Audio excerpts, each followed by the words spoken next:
अस्सलाम वालेकुम प्यारे दोस्तों, आप देख रहे हैं हमारा चैनल इस्लामिक फैक्ट्स 313।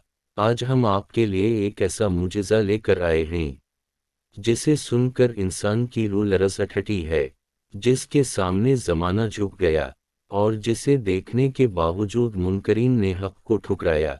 ये वो मुजिज़ा है जिसमें चाँद एक लम्हे में दो हिस्सों में बँट गया। आज की इस वीडियो में हम इस अजीम मोजिज़े की मुकम्मल हकीकत, इसका पस मंज़र, गवाहों के नाम, कुरानी दलाइल, तारीख़ी हवाला जात और वो तमाम पहलू बयान करेंगे जो इस वाक़ये को क़यामत तक रोशन और ज़िंदा रखते हैं। तो आइए इस अजीम मोजिज़े की जानिब चलते हैं जिसने कायनात के सबसे रोशन सितारे को भी गवाह बना दिया। असल कहानी शुरू होती है। मक्का की घाटियां इस वक्त कफर के अंधेरे से घिरी हुई थीं। कुरैश अपनी जिद्दों पर कायम थे। नबी अकरम सल्लल्लाहु अलैहि वसल्लम इनको तौहीद की दावत देते, लेकिन वो हर रोज़ नए मुतालबे ले आते। ईमान लाने के बजाय वो एक ही बात दोहराते, अगर तुम सच्चे नबी हो तो हमें आसमान से कोई बड़ी निशानी दिखाओ जो हमें हैरान कर दे, जिसके बाद हम तुम पर ईमान ले आएं। कुरैश के सरदार आपके पास बार बार आते, कभी कहते आसमान से फरिश्ता उतार कर दिखाओ, कभी कहते पहाड़ को सोने का बना दो, कभी कहते ज़मीन के अंदर चश्मा जारी कर दो। और एक रात इन्होंने कहा, हमें चाँद को दो टुकड़ों में देखना है, अगर तुम वाकई अल्लाह के नबी हो तो चाँद को हमारी आंखों के सामने फाड़ दो। इस वक्त नबी करीम सल्लल्लाहु अलैहि वसल्लम ने फरमाया, अगर मैं ये कर दूं तो क्या तुम ईमान ले आओगे? कुरैश ने कहा, अगर ये हो गया तो हम में से कोई इनकार ना करेगा। नबी अकरम सल्लल्लाहु अलैहि वसल्लम ने अल्लाह की तरफ दुआ के लिए हाथ उठाए। रात के आसमान पर मुकम्मल चाँद अपनी पूरी रोशनी से जगमगा रहा था और कुरैश इकट्ठे खड़े थे, अपनी आंखों में जिद लिए मगर दिल में खौफ के साथ। आपने चाँद की तरफ निगाह की और अल्लाह के हुक्म से एक ऐसा मंजर पेश आया जिसे देखकर तारीख कांप उठी। चाँद एकदम दो वाज़े हिस्सों में बट गया। एक हिस्सा जबल अबी कबीस की तरफ हो गया और दूसरा हिस्सा जबल कैक़यान की तरफ। कुरैश के सरदार चीख उठे, चाँद टूट गया, चाँद वाकई दो हो गया। कुछ ने कहा ये जादू है, मगर फौरन खुद ही कह बैठे, जादू तो आसमान पर नहीं चलता, और इतनी दूर सब लोग कैसे जादू में आ जाएंगे।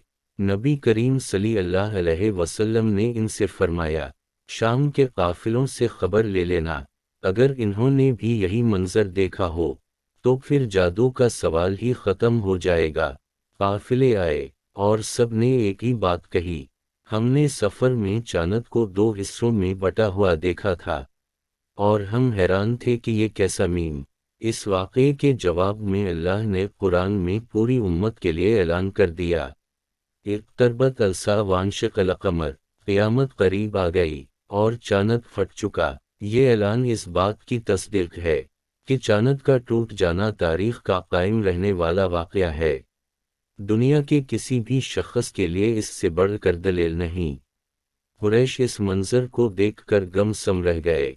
इनके पास इनकार की कोई सूरत ना थी, मगर इनकी जिद इतनी सख्त थी कि इन्होंने कहा, मोहम्मद ने हमारे सामने जादू कर दिया है।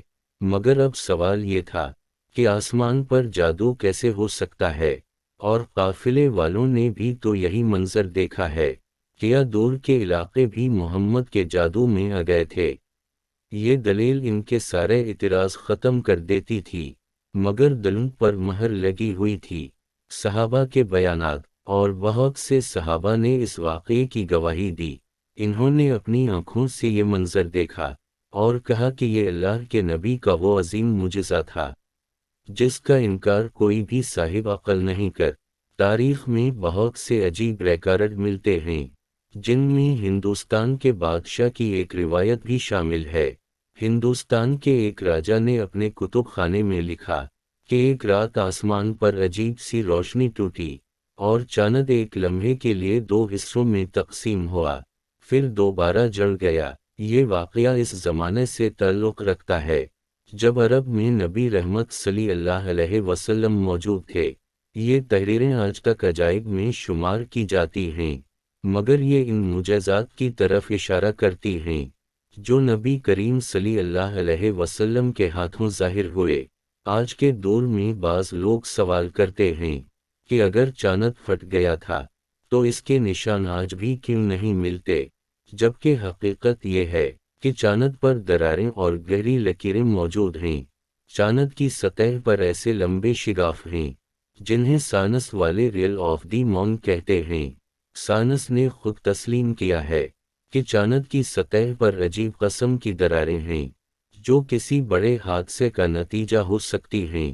اگرچہ سائنس ابھی پوری تصدیق نہیں کرتی، لیکن یہ حقیقت اپنی جگہ قائم ہے کہ قرآن نے 1400 سال پہلے اس عظیم واقعے کا اعلان کیا، اور دنیا کی تاریخ نے بھی اس کی گواہی دی ہے۔ معجزے کا مقصد کیا تھا؟ شق القمر اس لیے نہیں ہوا تھا کہ قریش ایمان لے آئیں، کیونکہ ہٹ دھرمی میں وہ سب سے آگے تھے۔ اللہ نے یہ معجزہ اس لیے دکھایا تھا تاکہ قیامت تک آنے والے لوگ جان لیں کہ جب اللہ چاہے تو پوری کائنات اس کے حکم کے آگے جھک جاتی ہے۔ چاند جو زمین کے گرد گردش کرتا ہے اور جو دنیا بھر کے انسانوں کے لیے روشنی کا ذریعہ ہے، ایک لمحے کے لیے اس کی ساخت بدل گئی، اور یہ صرف اس لیے ہوا کہ اللہ نے اپنے نبی کی سچائی کو ظاہر کرنا چاہا۔ اس واقعے کے بعد کچھ افراد ایمان لے آئے، لیکن زیادہ تر لوگوں نے ضد میں اس معجزے کو بھی جھٹلا دیا۔ قرآن میں کہا گیا، اگر وہ کوئی نشانی دیکھتے ہیں تو منہ موڑ لیتے ہیں اور کہتے ہیں کہ یہ تو ہمیشہ کی طرح جادو ہے۔ ان کے دل بند ہو چکے تھے اور انہیں ہدایت نصیب نہ ہوئی، لیکن یہ معجزہ آج بھی اہل ایمان کے دلوں کو روشن کرتا ہے اور نبی کریم صلی اللہ علیہ وسلم کی عظمت کو بڑھاتا ہے۔ یہ واقعہ قیامت تک زندہ رہے گا۔ یہ معجزہ صرف ایک تاریخی واقعہ نہیں، یہ اللہ کی قدرت کا اعلان ہے۔ یہ اس کی نشانی ہے کہ کائنات اس کے حکم سے چلتی ہے، اور جب وہ چاہے تو چاند جیسا عظیم آسمانی جسم بھی اس کی اطاعت میں بدل جاتا ہے۔ اسی لیے یہ واقعہ قرآن میں محفوظ ہے، اور عرب، عجم، ہند، ایران، روم، سب جگہ اس کی گونج سنائی دیتی ہے۔ پیارے دوستو، شق القمر کا معجزہ نہ صرف نبی کریم صلی اللہ علیہ وسلم کی سچائی کا ثبوت ہے، بلکہ یہ اس بات کی یاد دہانی بھی ہے کہ قیامت قریب ہے اور دنیا کے سارے نظام اللہ کے اختیار میں ہیں۔ اگر آپ کو یہ ویڈیو پسند آئی تو چینل کو سبسکرائب کریں، ویڈیو کو شیئر کریں، اور ہمیں کمنٹس میں ضرور بتائیں کہ اگلی ویڈیو کون سے موضوع پر چاہتے ہیں۔ اسلامک فیکٹس 313 کو اجازت دیں۔ اللہ حافظ۔